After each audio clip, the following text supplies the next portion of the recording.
for God's sakes.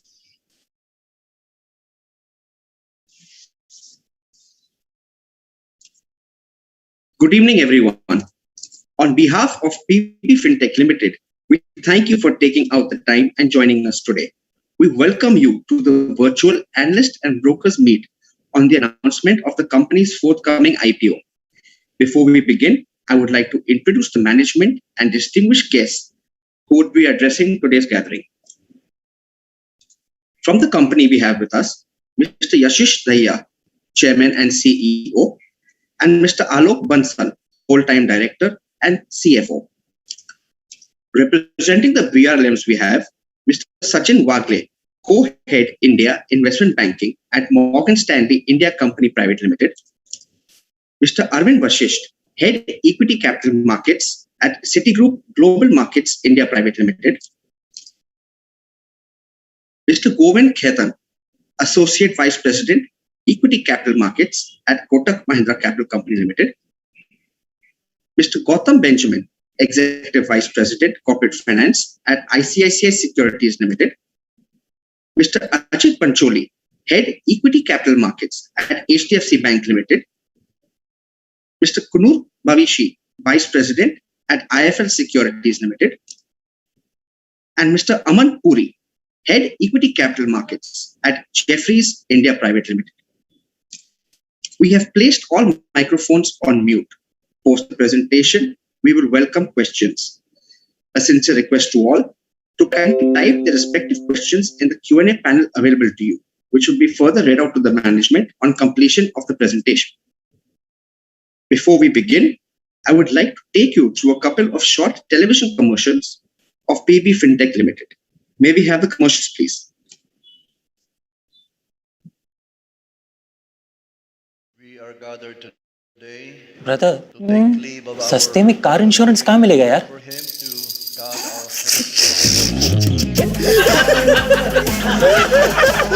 इसमें हंसने की क्या बात है? सब जानते हैं कि सस्ता कार इंश्योरेंस मतलब policybazaar.com। बेवकूफ। policybazaar.com। जरूरत पड़ी तो बच्चे का पढ़ाई रुकवा देंगे, फुटपाथ पे सो जाएंगे, लेकिन इंश्योरेंस में पैसा नहीं उड़ाएंगे। उल्लू मत बनो अंकल। policybazaar.com पर 1 करोड़ का हेल्थ इंश्योरेंस और टर्म लाइफ इंश्योरेंस सिर्फ 400 रुपए महीने से शुरू होता है। ले लो ना। पॉलिसी बाजार। 25 लाख। थर्ड क्लास हॉस्पिटल का 5 स्टार बिल। अब हॉस्पिटल बिल के आगे हेल्थ इंश्योरेंस कम नहीं पड़ेगा। policybazaar.com पे 1 करोड़ का हेल्थ इंश्योरेंस सिर्फ 400 रुपए महीने से शुरू। हॉस्पिटल में एडमिट हुए नहीं कि बिल का मीटर चालू, और ये मीटर तेजी से आपकी सारी सेविंग्स खत्म कर देगा। अरे अब तो करवा लो हेल्थ इंश्योरेंस policybazaar.com से, महंगा नहीं है। policybazaar.com पे 5 लाख का हेल्थ इंश्योरेंस सिर्फ 200 रुपए महीने से शुरू। एक 30 साल के इंसान के लिए 1 करोड़ का टर्म लाइफ इंश्योरेंस 9,000 तक का भी है और 15,000 तक का भी। policybazaar.com पे 15 से ज्यादा कंपनीज के टर्म लाइफ इंश्योरेंस कंपेयर करके पैसे बचाओ। कुछ पैसे बोरो करने थे।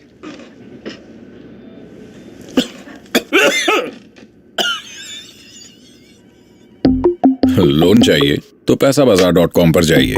पैसाबाजार.com, लोन सही मिलेगा यहीं। 5 lakhs।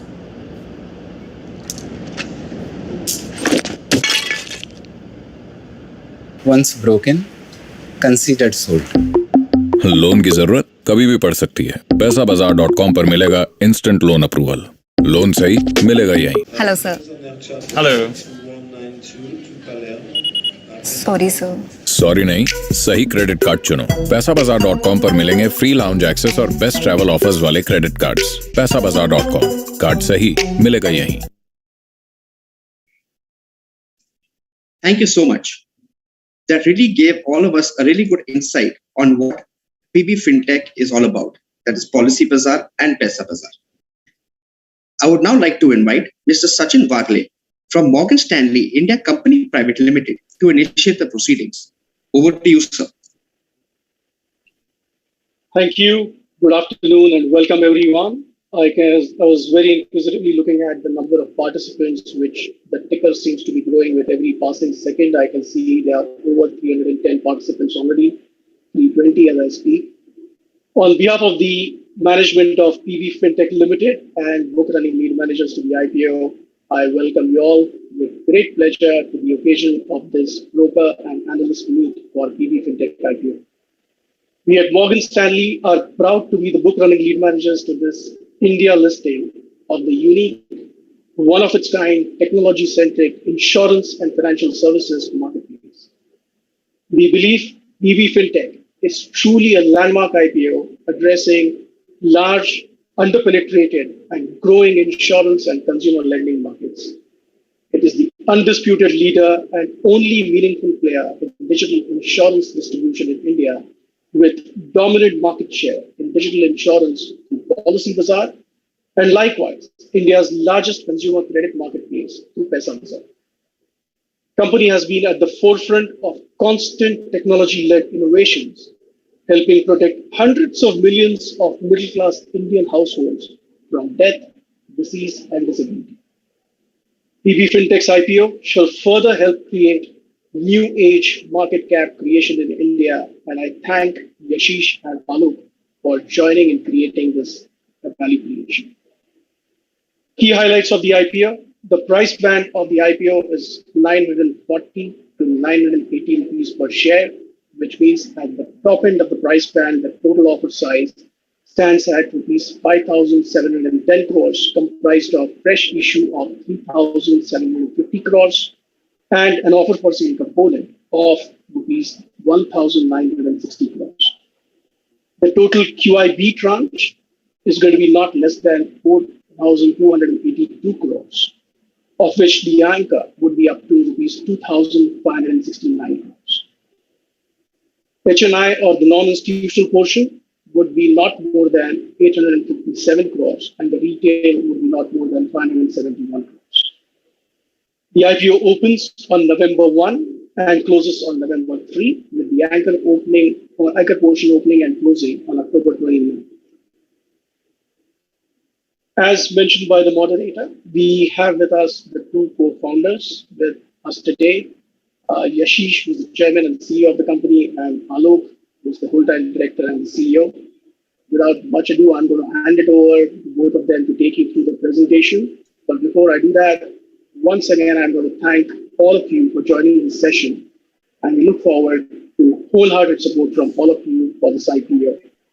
So with that, let me hand over to Yashish and Alok. Over to you, gentlemen. Thank you, Sachin. Thank you, everyone, for taking the time out to attend this session. We will, in the next half an hour, try to explain a little bit more about Policybazaar than you may have picked up from your other sources.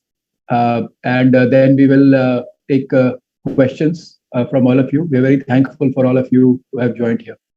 We'll just start with the presentation. So Policybazaar, PB Fintech is the holding company which is going public. There are two entities in it, Policybazaar and Paisabazaar. Both are market leaders in the insurance, on the digital marketplace area, one in insurance and one in consumer credit. I just wanted to also mention here, we have raised till date about $400 million, of which about 60 to 65% is still in the bank. So both these brands have been built out with a total cash burn of about $140 million. And that's about $70 million for Policybazaar and about $70 million for Paisabazaar. That tells you a bit about how we think and how we build brands. Of course, it's a different time in the Indian market right now. So it's difficult to compare from time to time. Besides myself and Alok, Sarbvir Singh is the president of Policybazaar, and Naveen is the co-founder and CEO of Paisabazaar, and he runs that business. We've been backed by a huge bunch of investors from the last 13 years. We are very proud that besides Intel Capital, none of our investors have ever exited after having invested with us. And that again gives you a bit of an indication of what relationships we share with our, because they were exiting India per se. And when they wanted to, we got them an exit within 1 week in those days. But can we move forward on Policy Bazaar?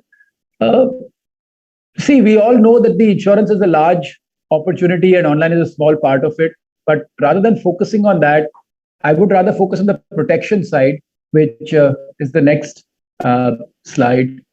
See, we have a very large protection gap on the life insurance side. When we started Policy Bazaar, this number was 92 to 93%. Today it is 83%. So yes, we as an industry have been successful in reducing the protection gap a bit and increasing the protection to almost double of what it was. However, there is still a huge gap. And clearly the sum assured as a percentage of GDP, India has one of the lowest in the world even now. If we look at health insurance, 63% of all healthcare spend is out of pocket. For a middle class person, it is no longer affordable to even spend 1 week in a hospital in any of the good hospitals in the country. It's not an affordable proposition anymore. Health insurance thus is a necessity for the middle class. We are very proud in this environment to have 7 trillion rupees of sum assured. It is a large part of the sum assured of the entire country. We work with 48 insurance partners. The 4,700 crores of insurance premium we have done is very small compared to our $7 trillion of sum assured impact. So we have a much higher impact on the coverage that a consumer receives compared to our premium. And we've been growing at 42.5%, average over the last 2 years. Please do appreciate this is despite the fact that motor insurance has not been growing, which before this 2 years was over was a significant part of our business. Our focus is protection against death, disease, disability, which is health insurance and term insurance. We also do motor insurance and savings and pensions, but the prime focus stays health and term. We had 126.5 million customers who on their own visited the platform in the year 2021. There's a reason why I seem to be so excited about 126 million people. This is not an entertainment site. It's a very boring insurance site. We do not even, basically people come here to buy insurance policies or to inquire about insurance policies. So from that standpoint, this is one of the largest numbers anywhere in the world of somebody actually coming on their own looking for insurance information. 51 million registered consumers, 10 million transacting consumers with 20 million policies, about 2 policies on average. Over time, we hope to take this up. See, what is the fundamental problem we are solving? When insurance is sold, typically somebody goes and tells, a qualified agent goes and tells the customer about the products of his or her company. And the customer does not really have a lot of research tools to compare and gain transparency on the product. And that is exactly where Policy Bazaar comes in. In a very quick 90 seconds, it is able to give the customer a good comparison with simplified terms and a faster service. But something which is not very well understood is that the customer is also making declarations at this time. And over time, it has been proven that the digital side has a much better declaration level. And that is just because you are receiving raw customer disclosure, which is of a superior nature and thus allows companies to understand claims much better. So essentially, it works for both parties, for the consumer and for the insurer, to know each other better before they enter the contract. Talking about the consumer journey, there are multiple things one can do. One can research multiple products, including jargon clarification, look at comparisons, purchase a policy, cancel a policy, get refunds, do endorsements, financial, non-financial endorsements. You may lodge your claim, track your claim and the progress of your claim.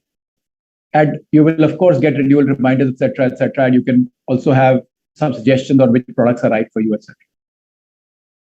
See, we have created one of the most trusted insurance brands in the country. Over the last 13 years,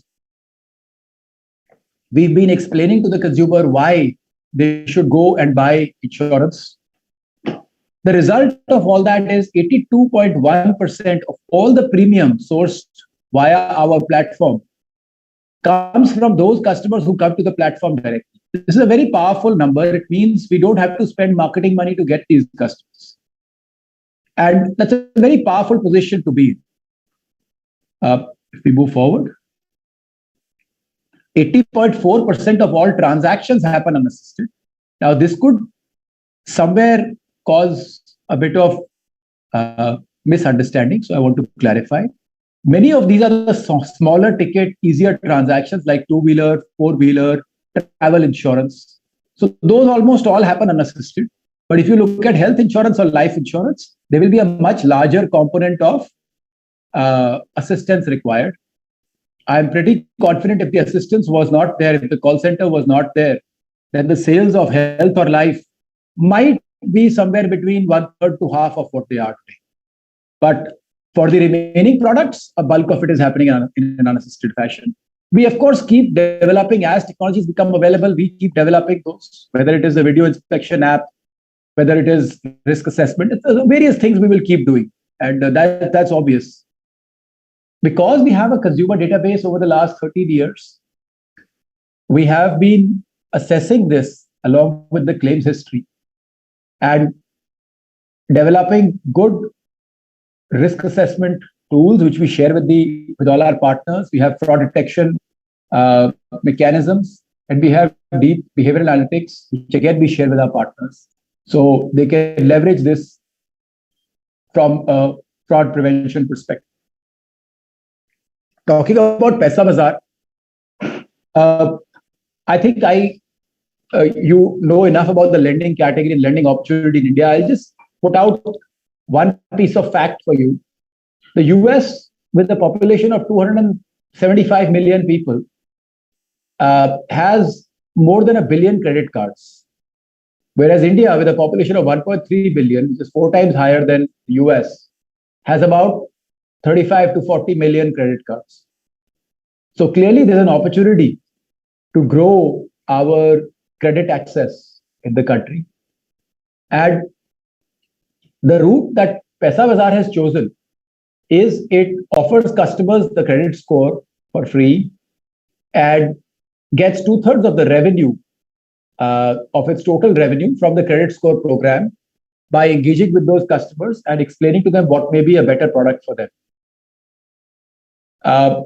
6,550 crores of loans were disbursed in the year 2020. And the growth is about 28.4%. Again, the focus is largely unsecured credit and credit cards, although recently we also started credit advisory, credit score program and the secured loans. You would see Paisabazaar evolving more into the account aggregator framework, the neobank framework, clearly to provide more and more access to consumers of their own data. The basic pain point for a consumer was when he decided he wanted a loan, he or she wanted a loan and they wanted it now. The loan can be from 5 lakh rupees for 5 years to 50,000 rupees for 5 days, or even 5,000 rupees for 5 days. And no one provider can cover the entire market. So you needed to have multiple partners to provide the customer all the options that existed, or most of the options that exist, so that the consumer may choose what product is right for them. And this information is provided by Paisabazaar, because Paisabazaar uses the credit score program also, and essentially takes the consumer's details and from 4 credit bureaus, free of cost, in 4 regional languages, and explains to them how much loan they can get from whom, how fast, and also explains to them what the terms and conditions of those loans are going to be, so they can make an informed decision. Move forward. There are a lot of differentiated product offerings that have started to appear in Paisabazaar. And this is just a journey that the Paisabazaar is taking towards slowly becoming an open architecture neobank. Next slide, please. I'll hand over to Alok to cover the financial performance. Thanks, Ashish. So as we saw on the Policybazaar side, the sum assured on the platform in FY21 was 7 trillion rupees. This has been growing at more than 40% over the last 3 years. The growth in general insurance is higher last year, owing to renewal book and 1 crore health insurance product sort of things happening. The premium growth is in line, 42% CAGR over the last 3 years. And in FY21, we enabled 4,700 crore worth of premium to go to the platform. If we look at the cohorts of health and motor insurance, this is one of the most important data point about us.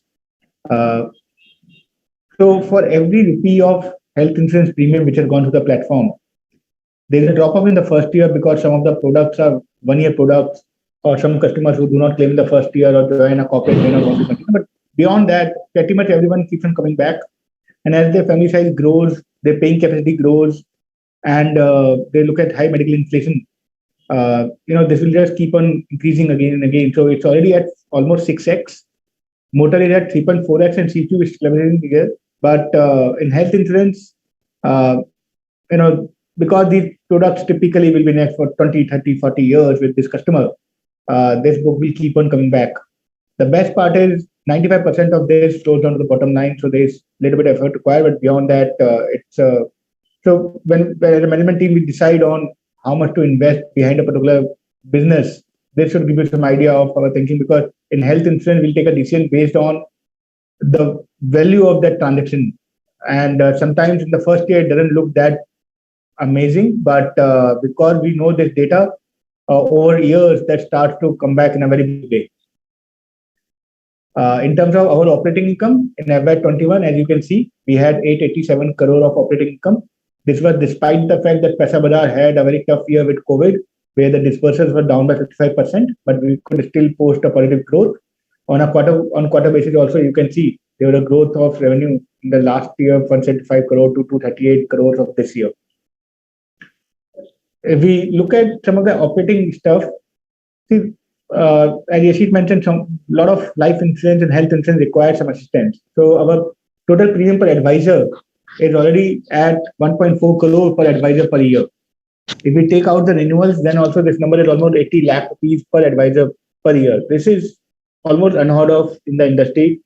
The same is reflected in our revenue per advisor, which has grown by 2.2x over last 3 years. And these efficiencies are something which is not driven by just 1 or 2x.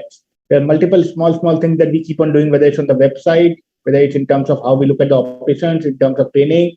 And we believe that this is a journey which will have still a lot of stuff in the coming years. In terms of overall cost structure, two of the major costs, the one you see in green is the marketing cost, and one you see in blue is the operations cost. They both have been coming down over last 3 years as a percentage of total revenue. And in FY21, this was at 107%. Both of these are becoming a little bit fixed in nature to some extent, where yes, we'll have to look at inflation, we'll have to look at some market conditions, but beyond that, we expect them to grow at much slower rate compared to our revenue growth. So all this basically leads to a very good unit economics, where you can see that our contribution margin, which is our revenue minus operations cost minus online marketing cost, has improved to almost 40% in FY21. Again, these changes are very big changes. These are not 1 or 2 or 3 percentage point changes. And when you have such large changes, it basically indicates that there is still a long way to go for these to stabilize. I'll hand it back to Yashish now. So looking at our strategy, it's not, there's nothing different about it. There are 3 elements which we have been doing for the last 5-6 years at least, and we'll continue to do that, which is invest in our brands, keep communicating to consumers the need for insurance and the strength of Paisabazaar on the credit side. We keep investing on the digital and technology infrastructure. What does that mean? We are tied up with 48, 49 insurers, and on the other hand, with 56 banks or NBFCs. And so we have to integrate with all these people, not just to provide a quotation, but also to service the customer beyond that, and to also create platforms for claims, etc. So all of that has to happen because we have to give convenience to the consumer.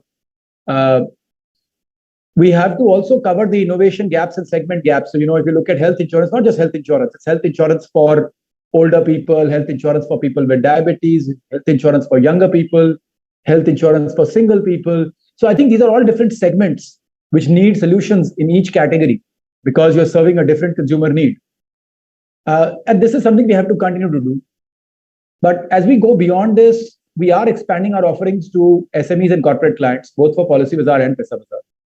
We're building the complementary offline channels, which we can speak about at length. And that'll have a huge impact on scale for us over the coming few years. And where we can enhance our product and service capability, we would look at strategic investments. Kindly appreciate we're not interested in making strategic investments to just increase business. So we're not in the business of just buying business. But if it gives us some additional capabilities, then we would look at that. On international expansion, we have a business in Dubai. We're very happy with it. And we stay even-minded as we look at options in other countries, but we've not decided on anything. And we may never do anything, but we may also.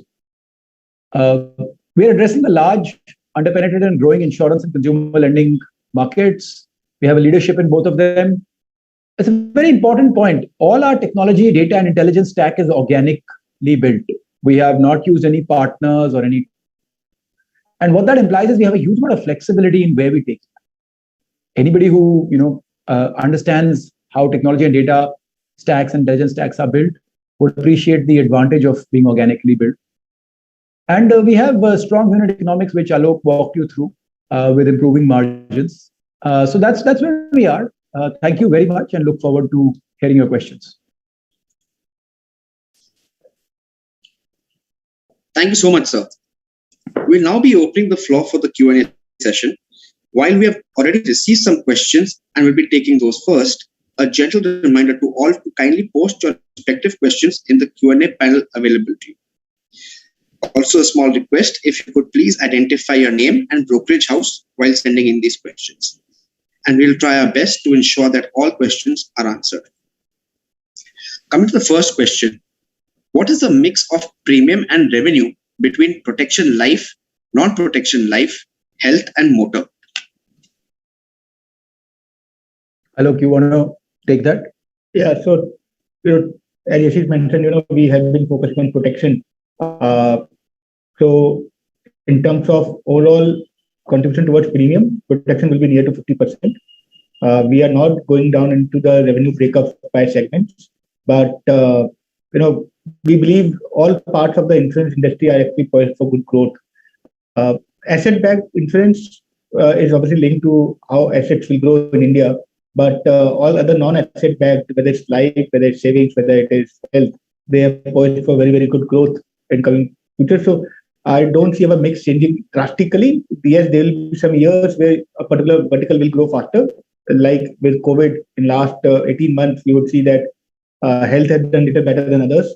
But in terms of overall growth over the next 5 years, 10 years, we don't anticipate there will be a huge amount of change in terms of how these verticals will grow.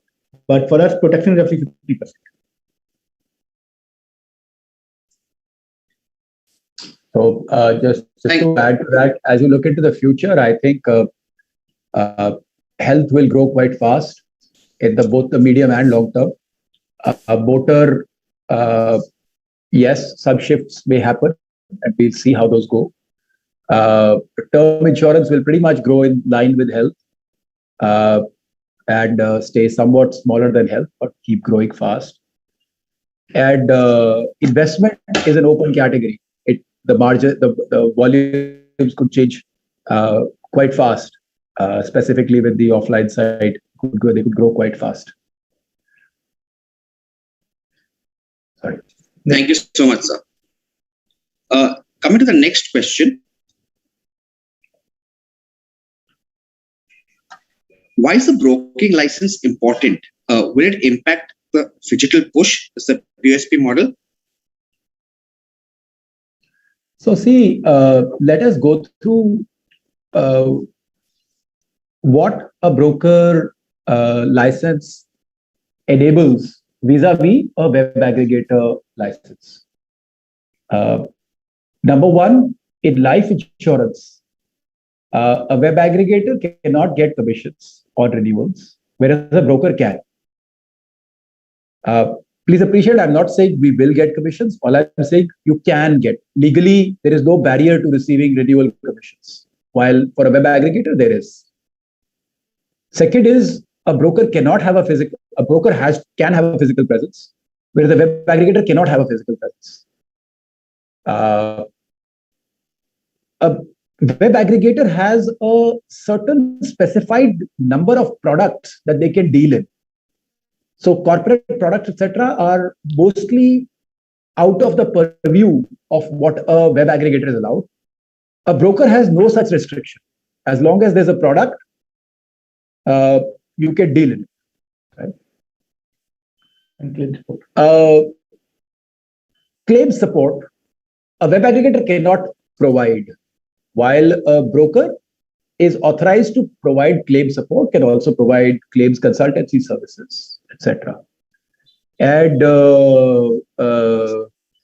I think increasingly the web aggregator is a subset of the broker area. And so we felt, given our situation, that it was prudent for us to become a broker. And this was not done last 6 months or something. We had applied almost 2-3 years ago. And we were very happy to receive the broker license eventually this year in June. And from then onwards, we've started moving in those various directions. And yes, you correctly point out, POSP is one of those where you can have, which can be done by a broker, but which cannot be done by a web aggregator. If you ask me, my opinion on POSP is it's not a great business.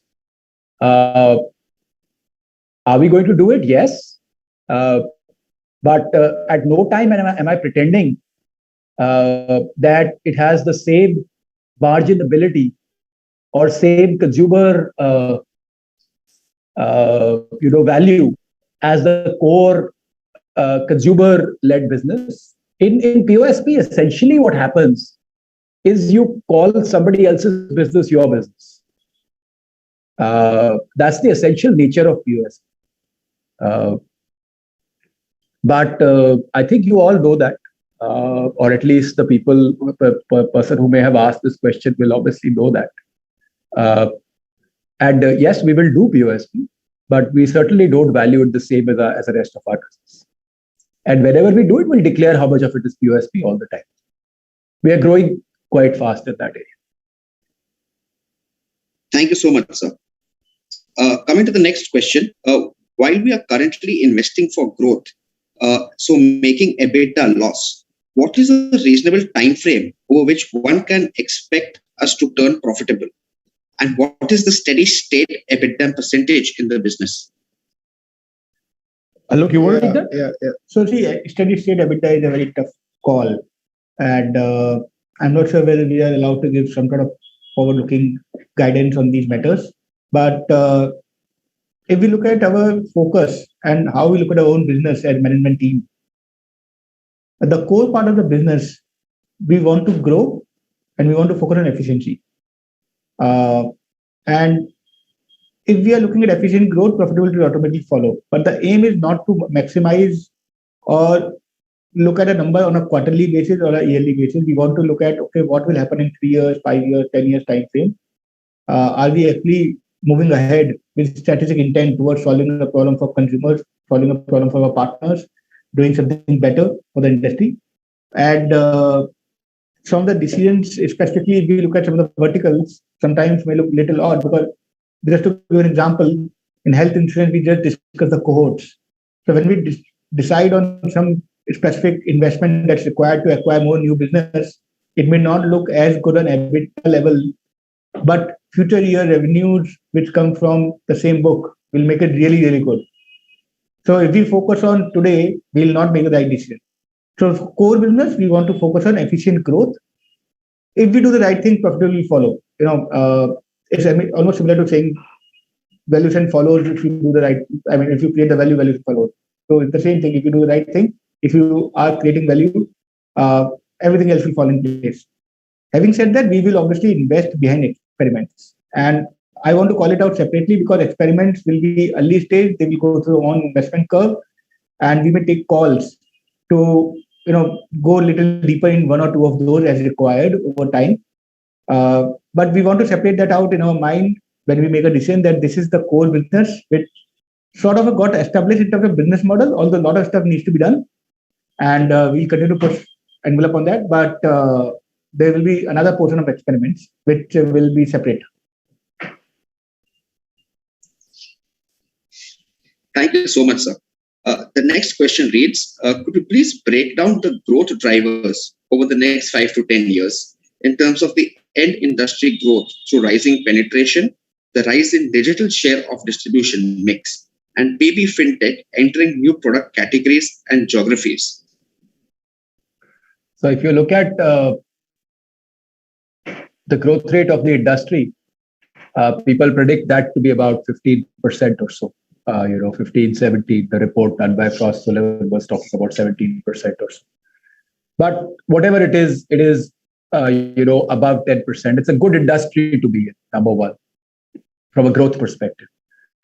I think the second is the moment you get to protection as a category, health insurance and term insurance, these two, on a sustained basis, and I'm not talking about 1 year, 2 years, I'm saying on a 5-year, 10-year basis, these are clearly giving higher growth rates than the rest of the industry. So motor or savings is not, right now savings is growing, but on a sustained basis, they are not growing as fast as the protection category. And my honest and straightforward opinion on this is that the more the industry focuses on protection, the stronger the industry will become. Simply because the savings products, even banks, mutual funds, everybody can do those products in some way or the other. And thus, the competition set is a lot wider. Whereas for the term insurance or for the health insurance, the license has been provided to a specific set of people who can innovate on those products, and hence, that license is not available to everybody. So there is a clear advantage in focusing on those. And those are the areas of growth, clearly. Because many a times you will hear the word simple product and complex products. And even I use that a bit while talking about two-wheeler and motor insurance, etc. But actually, the difference is push products and potential pull products. And what is the pull product? A pull product is anything which, if a customer is fully explained everything about the product, he may still want to buy it, right? Whereas a push product would be something where there is a bit of grayness about the product. It may or may not be fully competitive with certain other categories of product, right? And I think where the consumer need is very clear, like in term insurance or health insurance. So I think these areas are going to grow, and we should focus on those. And of course, we would. Now, within those, why will digital grow? For a very simple reason. Your disclosure levels, and this is not me saying it, it's now increasingly industry knowledge. The disclosure levels in digital are far higher. That's the reality. It's not about Policybazaar. It's not about direct insurance. It's not about agencies. It's not about banks. It's not about anyone. It's just when a customer comes on an internet and starts disclosing on his own, he just discloses more. And insurance is obviously based on disclosure. So there is a huge advantage there on the quality of disclosure.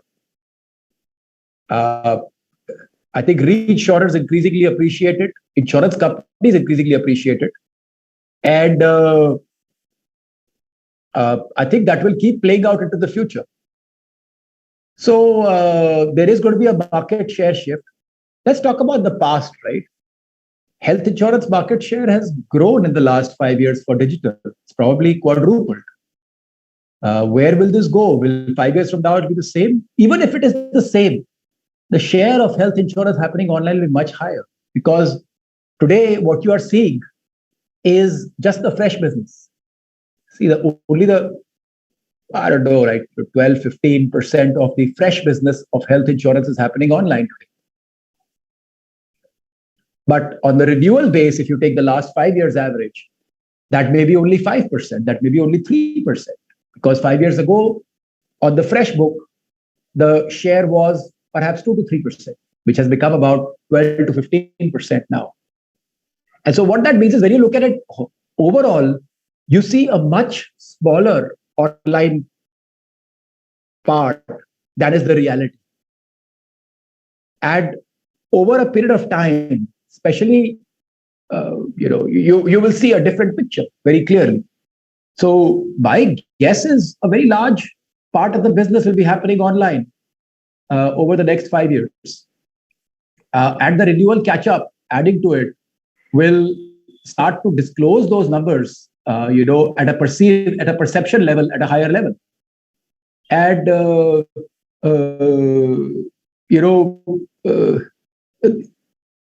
I think somewhere I'm answering your question. See, I'm not allowed to go into, I do have a view on what I believe the exact percentages are going to be. I can't talk about this. Yeah, but just to conclude what Yashish was saying, industry itself will grow, and within the industry, we believe term and health should grow faster because of the nature of the product. A lot of the products are by nature little, again, full sort of product where customer is asking for those products, and the journey will start in online manner. We hope that a lot of that journey will start from Policybazaar. That's been happening till now. And as the tech solutioning and servicing improves, a lot of that will conclude online as well. Today, some people may research online but end up buying offline or end up buying through some other channels. But as the trust in the channels, as the online improves, as the whole flow improves over time, it will become much more convenient to buy directly from online. So there will be multiple effect of X over Y over Z over something. So we hope, this should play out quite nicely. Thank you, sir. So what is the implied market cap at the higher end of the IPO price? So, we gave a band of 940 to 980. At this range, depending on the dollar, we should be very near to 6 billion. I think the range would somewhere be 5.9 to 6.15 at current dollar rate. But yeah, very near to 6. And these are post money, by the way. Yeah. So this is all after all the ESOP dilutions and after all the money raised. Thank you, sir. Coming to the next question. We love the leadership style that this venture has followed from its early days. What is the succession plan to groom leaders from within PB Fintech? We have currently, we are not dying yet. Hopefully. But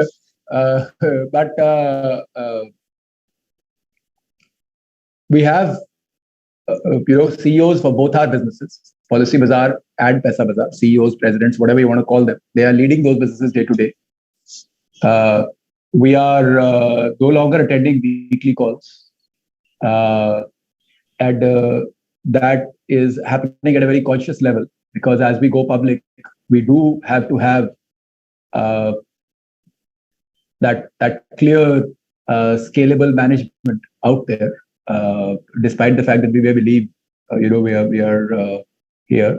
And I think one of the strengths you will find at PB Fintech is the depth of the management. You have pretty good leaders at the CEO, president level and at the business unit head level. I would say right down to about 70 people. There's a lot of depth of management talent and solidity. When I say solidity, these people have not moved.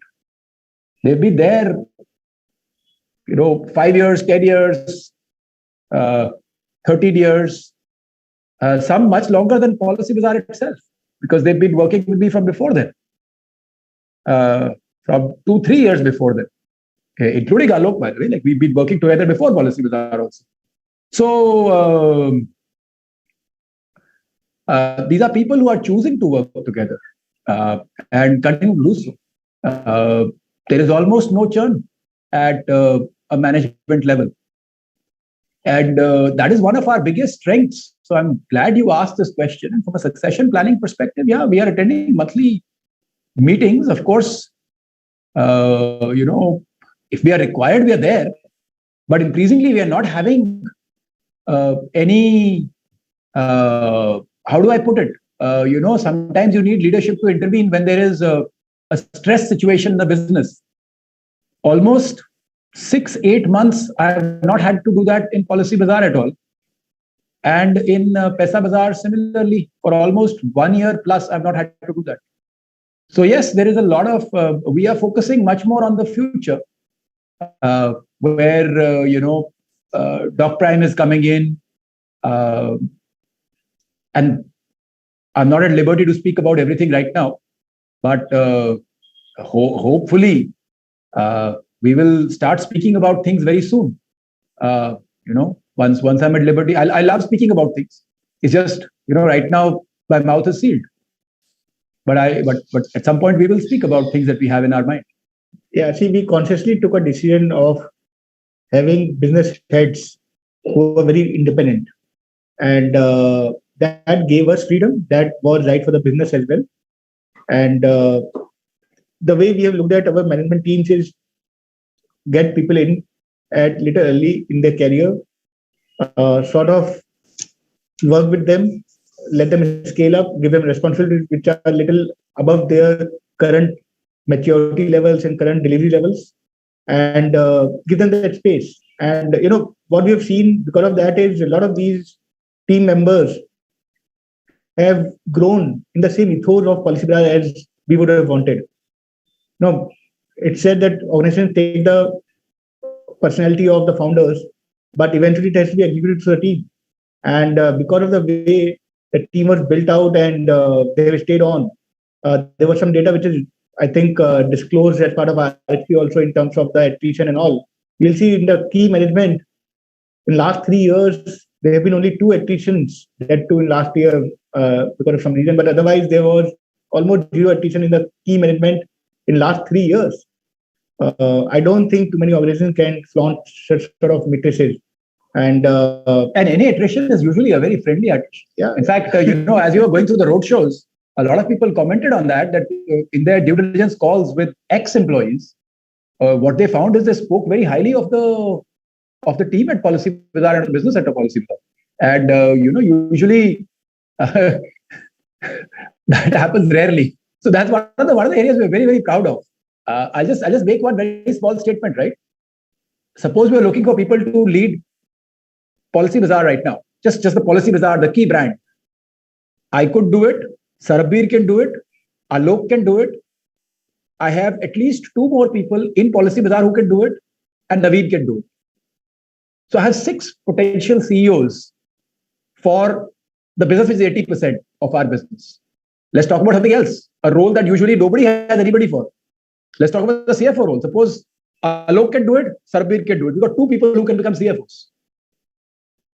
My own role within the company, Alok can take my role, Naveen can take my role, Sarbvir can take my role.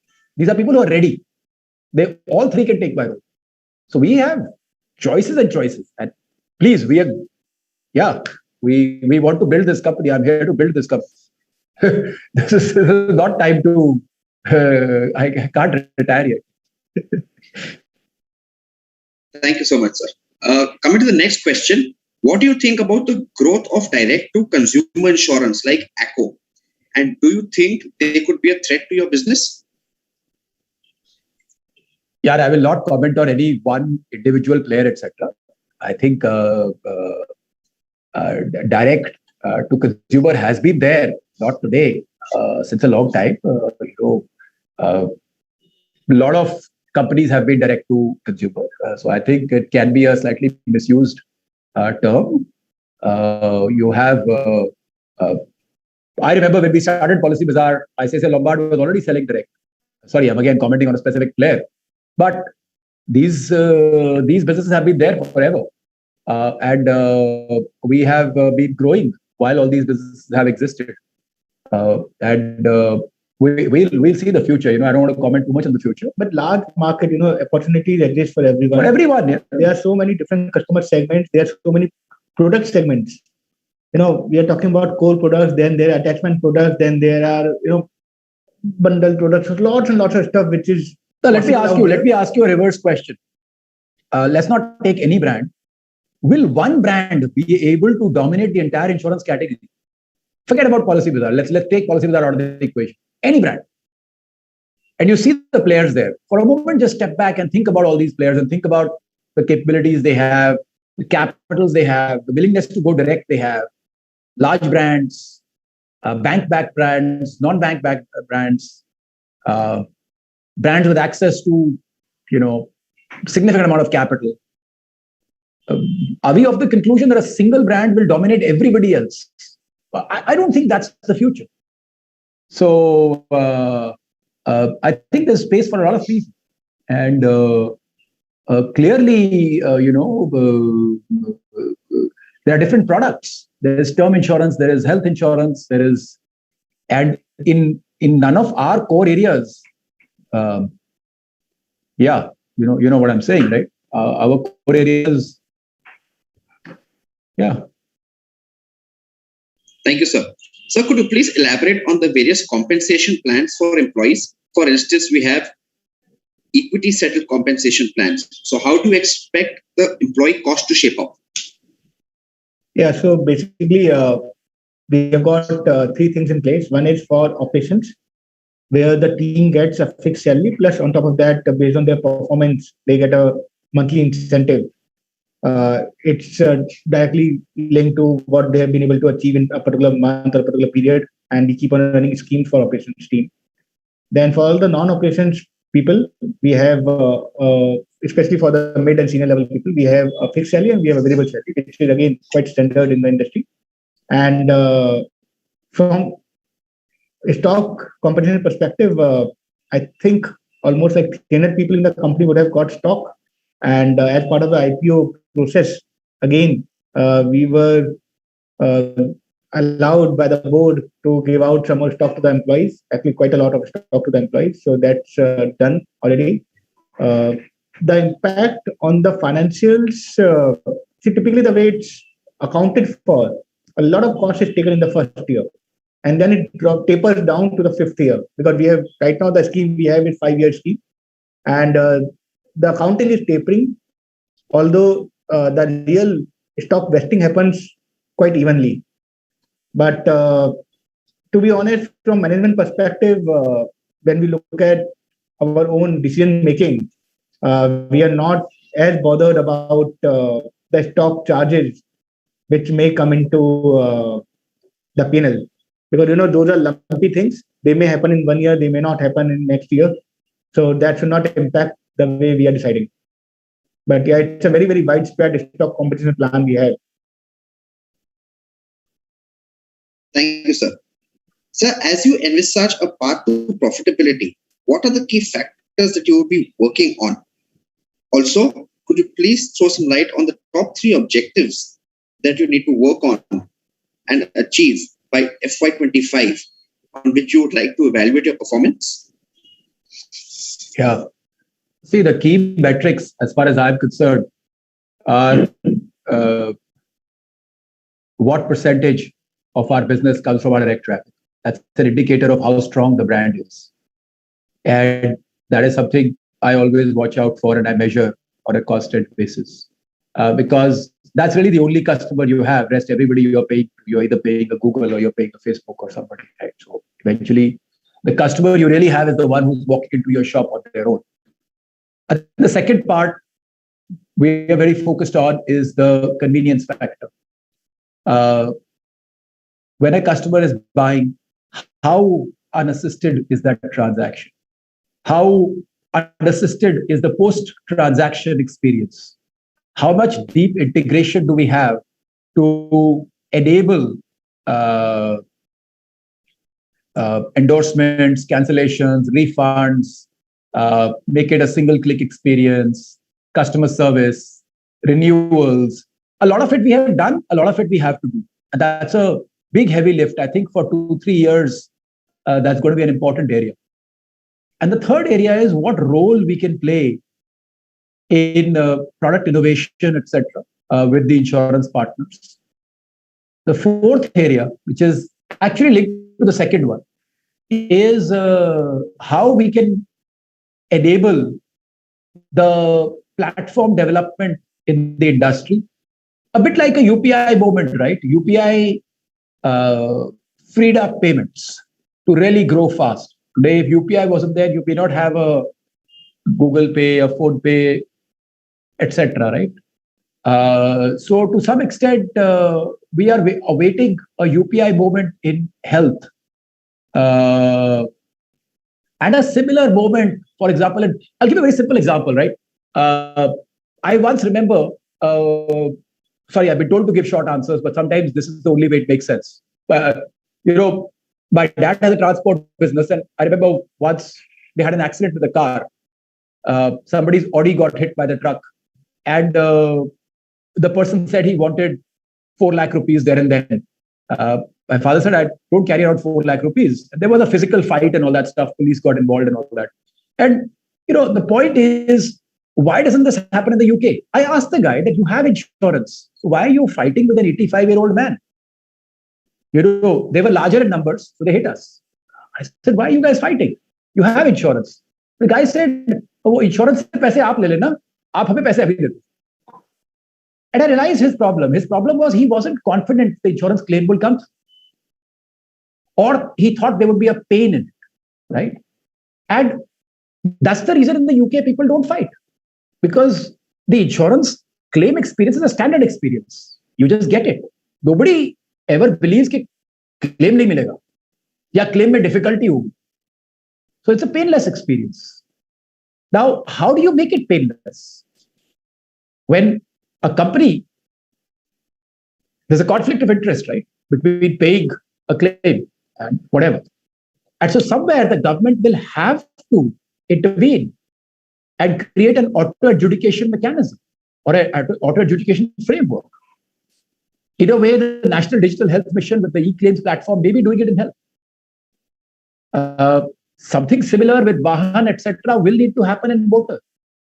Because, and if you look at the direction of the nation, it's headed that way. Now, we have a huge stake in enabling that, because that standardization of claims experience is a very critical step. When Alok was explaining growth of these markets, a large part of the growth of these markets is based on the standardization of claims experience and the auto-adjudication nature of claims experience. And my belief is at some point in the future that's going to happen.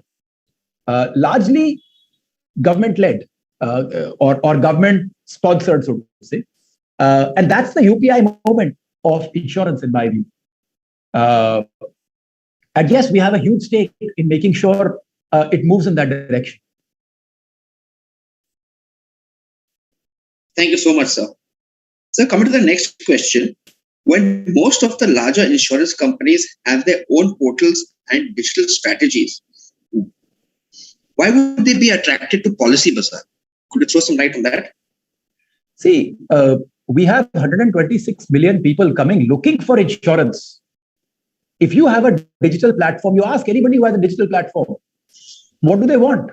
They want customers. The platform anybody can make, yeah. How do you get customers on that platform. It's very expensive. Direct will and direct will also grow. Direct will grow. How do you get direct? Why do I advertise on Google? It's an expense for me. Why do I advertise on Google? Because somewhere that also helps my direct grow. Why do I build a brand? Where you are getting 126 million customers looking for insurance, it obviously benefits to have your best foot forward there and to say, this is my, that's the whole marketplace strategy. And this is a complementary channel. When an insurance company tries to build direct, they don't say we won't work with a bank, we won't work with NC, we won't work with XYZ. And plus direct is built by them by spending on Google, by spending on Facebook or the world. So, Apple's available on Amazon. Apple is also available on apple.com. If Amazon is there, it doesn't mean Apple is not working. And to an extent, Amazon needs Apple to be there so that people are attracted to the product. These are all symbiotic relationships. We have the same. Great products are required, great experiences are required for us to provide to our customers, and those are provided by insurance companies. Insurance companies direct will grow when they also leverage the Policybazaar platform and sell here. It's, sadly, maybe some people believe it's an either or. The insurance industry is not that. It's an and. You do this also, you do that also, and overall both grow faster.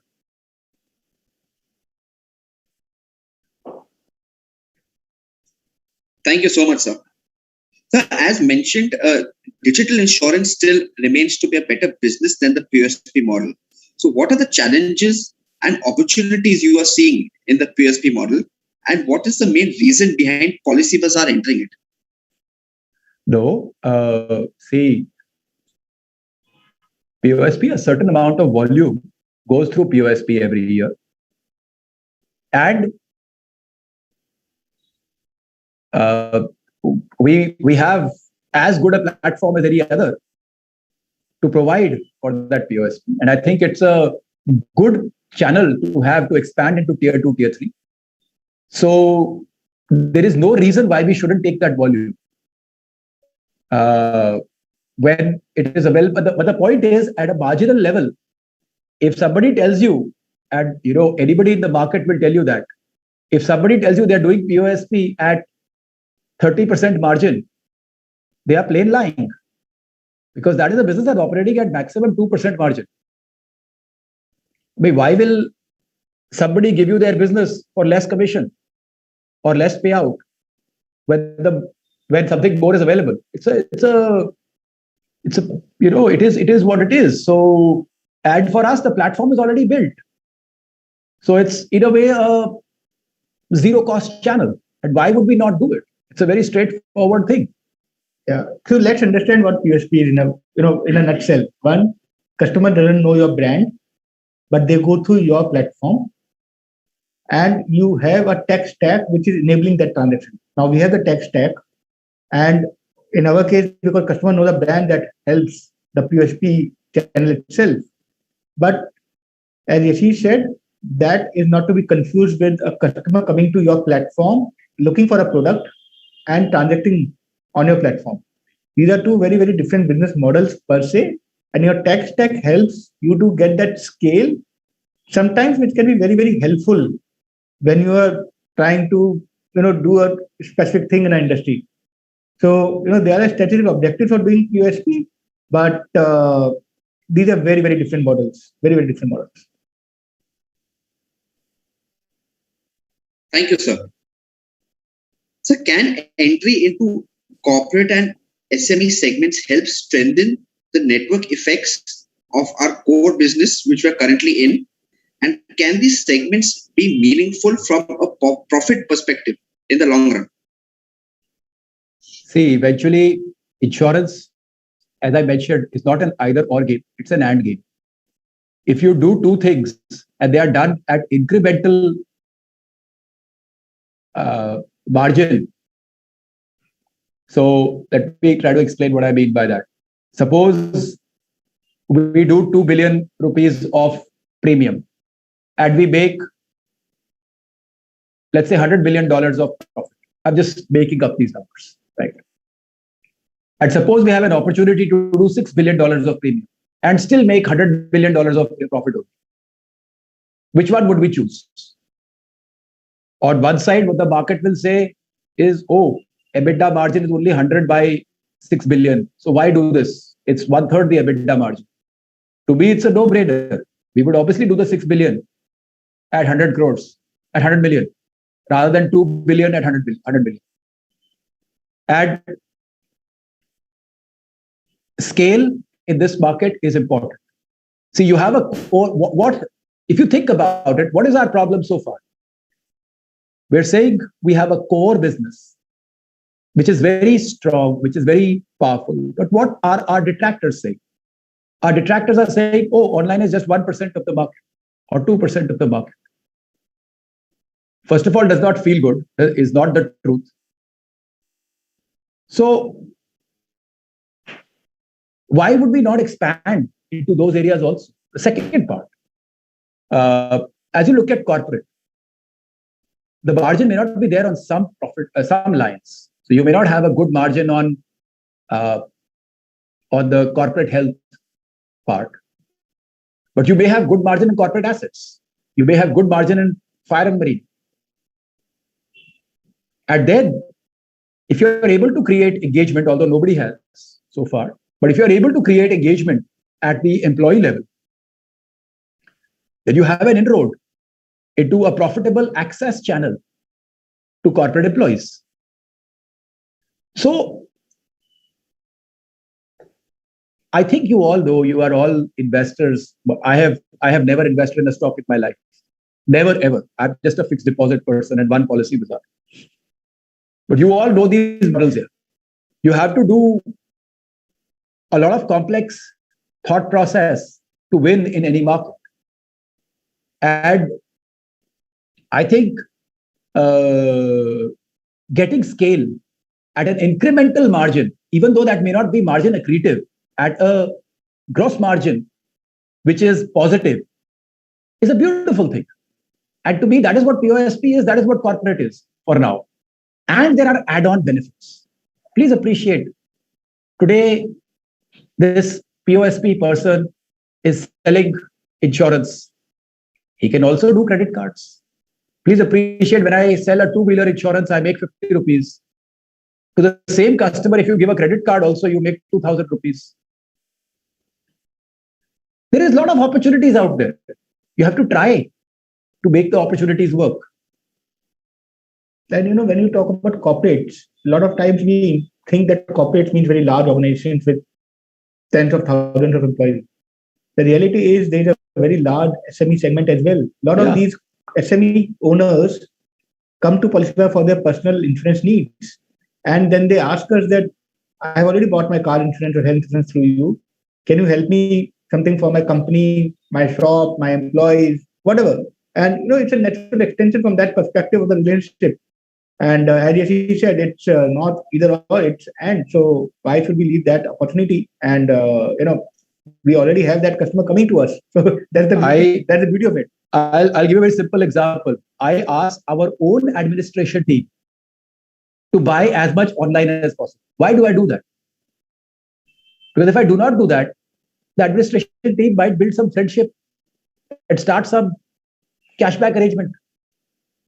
And I don't want that kind of festering in my company. And a lot of my friends who are SME owners have a similar thought process. They have admin, HR teams. And they would rather you bought online. And it's a direct conversation. I don't know. I'm not saying one thing or the other. I'm just telling you the fact that, that is how some people are thinking. And we have a lot of people, coming and just buying SMEs for their insurance needs, pure online.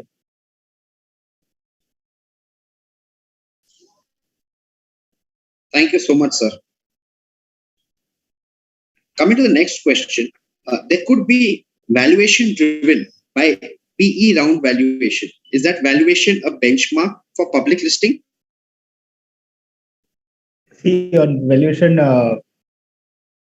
we obviously had huge number of investor meetings over the last 2-3 months. We also went with the advice we got from the banks. They obviously are experts in understanding these things much better than us. We are doing it for the first time. I think there used to be some diversion between public and private, which is slowly disappearing. And we also had actually a small secondary transaction a few months back, which was not very far from this valuation.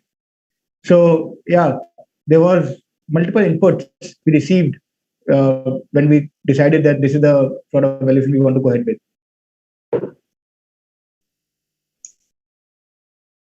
Thank you, sir. We'll be taking the last couple of questions for this session. The next question reads, what should be the closest peers listed globally in your business? Very good question. That's the magic. There honestly are not any. I'm giving you a very honest answer. Nothing like Policybazaar has been built on a global scale, or any country, and I know the markets quite well.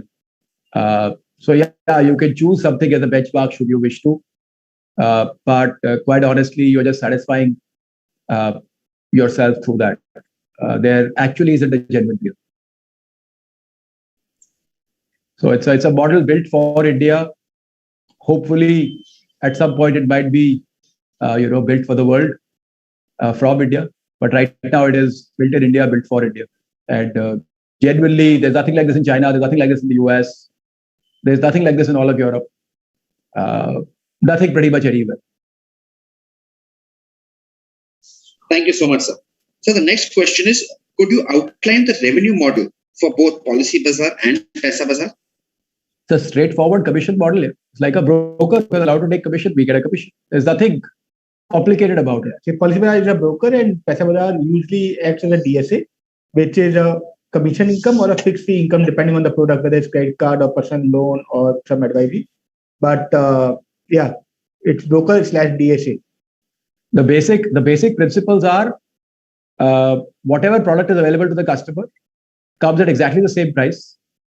And for a manufacturer, the benchmark is, okay, what would it cost you to either distribute the product through other sources, or what would it cost you to go and market on, let's say, a Google or a Facebook, and then put a call center to kind of complete the transactions? What would it cost you on, relative to that?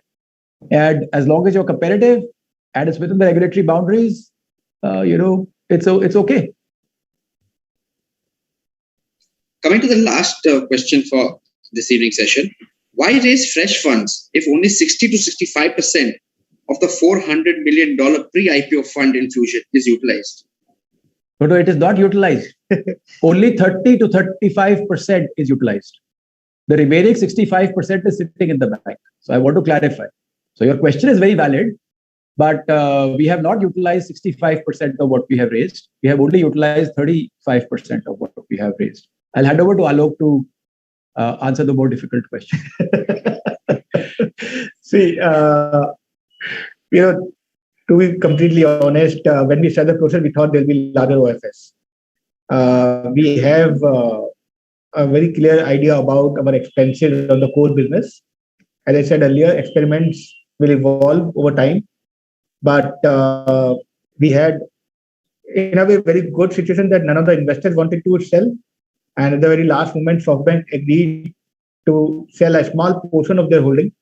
But we are doing a large primary, and there is a specific use case we want to use it for, in terms of physical, in terms of international, in terms of awareness. It's not that we could not have done that from accruals plus what we have in the bank. But, the way rules are, we have to do a primary. And these are the expenses which we have very high certainty about over the next 3 years, 4 years that we'll have to spend money on. But in terms of not only money there, the whole IPO process, somewhere if you look at our situation, it's like 14 years. The business has got to a particular scale. The base business model had sort of stabilized. The business has shown maturity. So I think it's the right time when we include a lot more shareholders, retail shareholders onto the story. It also indicates the right things to the market. A lot of our consumers hopefully will become the shareholders because they have experienced the service that we have been providing. And we are India based, we are listing in India, so there has to be overlap. It also provides a liquidity option to not only our investor but even our employees. So yeah, from that perspective, we had to do it at some point, and this is as good a time as any other time.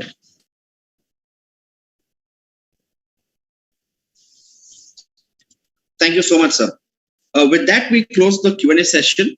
I would now like to invite Mr. Arvind Vashish from Citigroup Global Markets India Private Limited to give the vote of thanks. Thank you. Ladies and gentlemen, on behalf of the senior management of PB Fintech and the book runners, thank you very much for taking the time out to attend this broker conference. It's indeed a very proud moment for PB Fintech, its founders Ashish and Alok, and all its employees, and we'd like to congratulate them on reaching this very important milestone. We are very proud to be associated with this IPO. PB Fintech has built India's largest online platform for insurance and lending products. It provides convenient access to insurance, credit, and other financial products, creating awareness amongst Indian households, about the financial impact of death, disease, and damage. Policybazaar was India's largest digital insurance marketplace, and Paisabazaar was India's largest digital consumer credit marketplace on the basis of independent reports from agencies like Frost & Sullivan. A company has built all of this through strong consumer-friendly brands with proprietary technology, stack, data and intelligence, and collaborative insurance and lending partners. We are very confident this IPO will be highly successful given PB Fintech's unique positioning. We look forward to all your support in the IPO.